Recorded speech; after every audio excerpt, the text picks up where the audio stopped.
Everybody. Hey everybody, welcome back to the cabin. I think you can actually see my breath in here. It is about 30 degrees Fahrenheit, -1 inside the cabin right now. Got the fire going. It's going to take a while to heat up. The thing about a cabin like this, logs don't have great thermal resistance. But once they do heat up, they hold that heat and they disperse it evenly over time. But it takes a while to get that heat right into the logs and into this whole structure. So it's going to take me probably 12 hours to get it heated up in here to the temperature to like 68 degrees, 64 to 68 degrees, which is where I like it. So in the meantime, I'm going to deal with it and keep my coat on for a while. It is it's very snowy out there as well. It's about 6-7 degrees Fahrenheit. Sunny day today, so it feels a little bit better outside, but it still feels cold after where I've been for the last 10 days. So my wife and I in Cali, we went to North Carolina and Tennessee just do a little bit of exploring in an area that is warmer but also good for homesteading.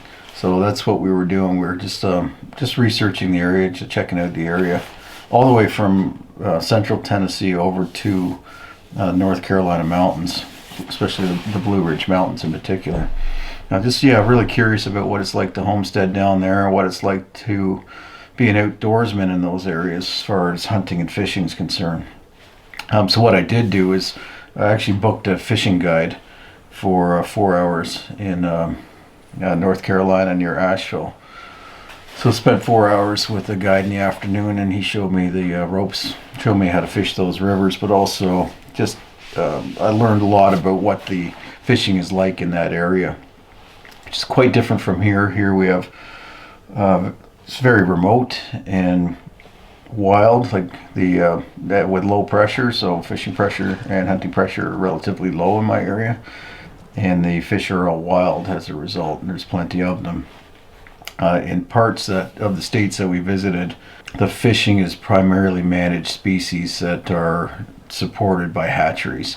So trout raised in a hatchery and then released into these rivers, these cold mountain rivers.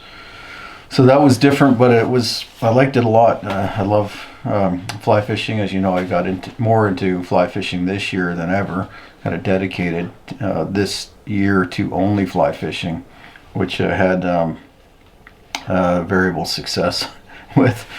But that to me is like classic fly fishing ecosystem with there's 4,000 miles, I think, of trout streams and rivers in that area. And just classic, cold, clear, full of trout, kind of wildernessy areas back in the mountains. So I really liked it. And as far as homesteading, the soil and the topography is not awesome. It's not any better than here.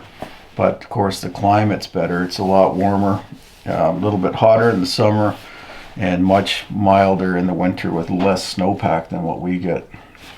This is it. It's December 1st today, I think. Yeah, December 1st.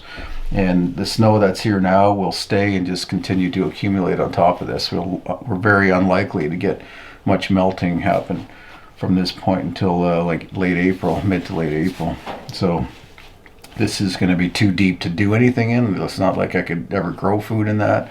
And even when I had the greenhouse, to keep a greenhouse heated in order to continue to grow food is just not feasible. It's just economically foolish to try to do that.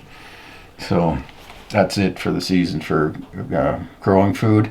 I have 2 weeks left in the deer season. December 15th is closing. I still have not shot a deer, and I don't think I've got this late in the season without shooting a deer in, I don't know, maybe 10 years. So I used to shoot a lot in December where I used to live. And the season was open right till the end of December, but here, much more challenging once the snow depths get like this. So anyway, I'm confident I'm still going to get got a couple of tags. I got to go south for one of them. Still confident I'll get a couple of deer, but yeah, it's been challenging. So that's the challenges of dealing with this harsh climate. Anyway, before I get into showing you the footage of the south where we were, the pretty cool log cabins that we stayed in. Just wanted to thank Equip Foods for sponsoring this video. In particular, their Prime bars, which I've been trying out for, and my family's been trying for, what, 3 months now, I think it is. These things are awesome.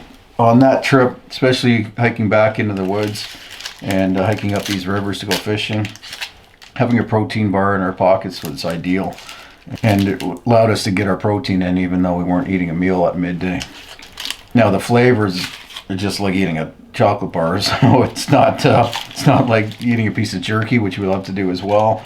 There's a lot more flavor in these, so it makes it like you're eating a dessert.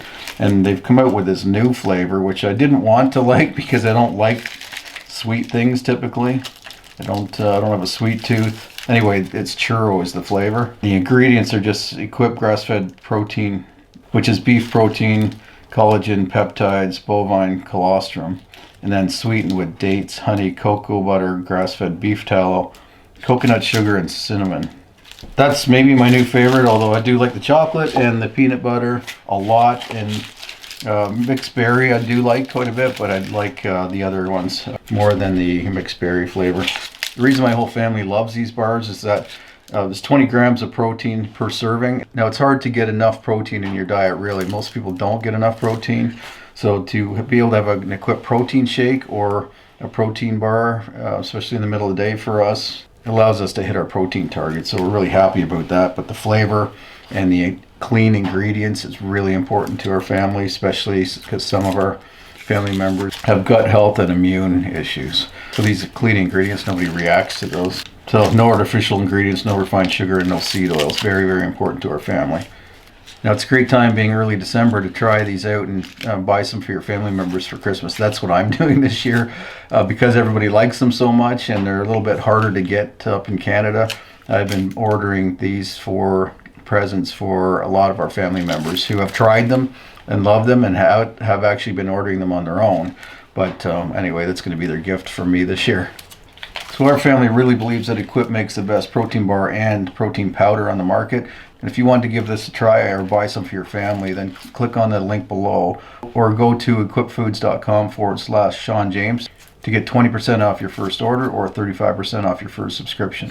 So this first cabin that we stayed in was built, it was over 100 years ago. I think it was like 1920 or 1925. I suspect that this was a really poor area.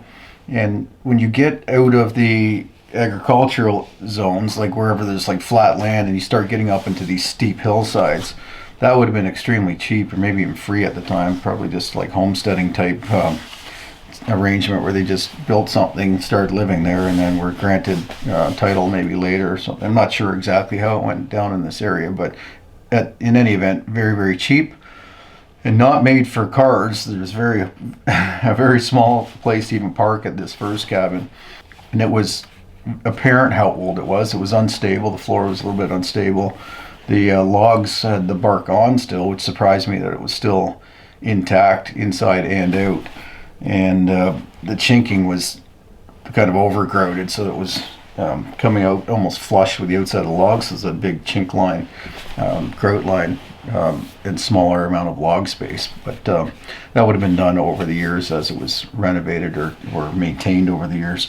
The back section had an addition put on. You could tell by the original roof line of the cabin, the log part of the cabin, that it terminated here, and then this kitchen was put on at the back and a bathroom on the back, because that likely would not, there wouldn't have been indoor plumbing when the cabin was built, for one thing. Anyway, very cool cabin. The area was interesting. Like I said, it was a poorer area, but it also had been affected by that hurricane last year. This valley, actually, even to get to the cabin, it was a closed road. We had to go around the barriers to get to the driveway to this place. And then beyond that, the roads, I think, were still washed out. And a lot of pollution had gone down through this river and accumulated in the reservoir just downstream of the cabin. So we felt good that we were providing business, tourist business to this, to the landlord in this case, as well as to the local businesses. It was pretty amazing, I thought, how well the area had been cleaned up. But it was pretty tragic if you read the story about what happened there. And the cleanup efforts afterwards are, like I said, still ongoing, but impressive in some places how they've they've recovered, but I think there's still stories out there about people who have not really recovered from it, as well as family members of people that died in that tragedy. Anyway, we spent 4 days in North Carolina, did the fishing, like I said, then went to another cabin that was on an ice, right on the water, beautiful trout stream, wild trout stream, so wild brook trout. That was quite nice and quiet. It was not quite as quiet. It's like silent here. This time of year, there's nobody that even uses the road. It's just a gravel, like cottage road. But there's only one guy that lives on this road nearby, actually. But other than that, there's like no traffic here, so it's virtually silent here most of the time. Now, the first cabin we stayed in was quiet, but there was other cabins around us. The second cabin, couldn't really see anybody else, but we were fairly close to the road, so we'd hear some road noise. But the creek right down below us drowned out most of any other noise, but also fairly remote area, so there wasn't a lot of traffic anyways. Very beautiful trout streams in that area. Did some fishing there as well. And then we moved on to Tennessee, spent some time over in the south of Nashville area exploring, just checking out the farmland to see what the more fertile lands were like and what the towns were like in that area. We found them too busy, found that whole area too busy for us. Traffic was busy, the background noise was too loud for us, and prices were higher there for homestead properties than they would be into the mountains, into the Appalachians. So then we went back over into North Carolina and spent a few more days there exploring, and really loved the mountains of North Carolina and Virginia. Actually, we drove the Blue Ridge Parkway on Thanksgiving, on American Thanksgiving, and hardly any traffic there at all. And the amount of deer that we saw, not just in the national park, but just along that parkway all the way up into Virginia, all day long, middle of the day, deer crossing the road in front of us, feeding in fields, all like farmers' fields, all along the edge. In the forest, we could see them. That is like unheard of here where I live. I never, and it's not from pressure, but I never see deer during daylight. Like, they're all almost exclusively nocturnal, except for in their thick, dense bedding areas.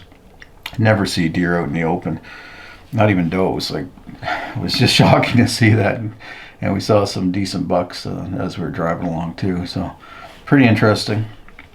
We want to go back and explore more of the area, actually. So not sure when we're going to do that. Probably maybe next year when the bugs are really bad here and the working outside gets, once we get caught up with our gardening and get things established in the spring, then we have a bit of a lull there where there's not a lot of pressing things to do, like June, and bugs are brutal to be outside too much. So wouldn't mind just taking off and exploring the area again. So we'll see. And I'd like to do some more fly fishing down there too, actually. Anyway, that's all I want to share with you. We love exploring, and we like seeing how other people live and other ways of trying to live off the land in different areas, different climates, and different ecosystems. So it was a very nice learning experience, and we look forward to doing more of that. Anyway, that's it. Thanks for watching. Appreciate it. Look forward to seeing you back here at the cabin next time. Take care.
first one. Yeah, that's cool.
Oh, there you are. What do you think? Good toilet?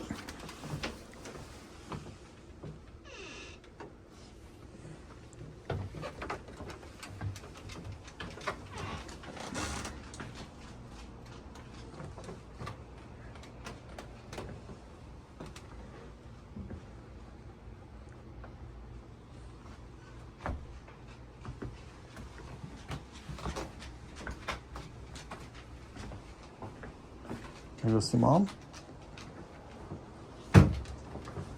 Okay, go around.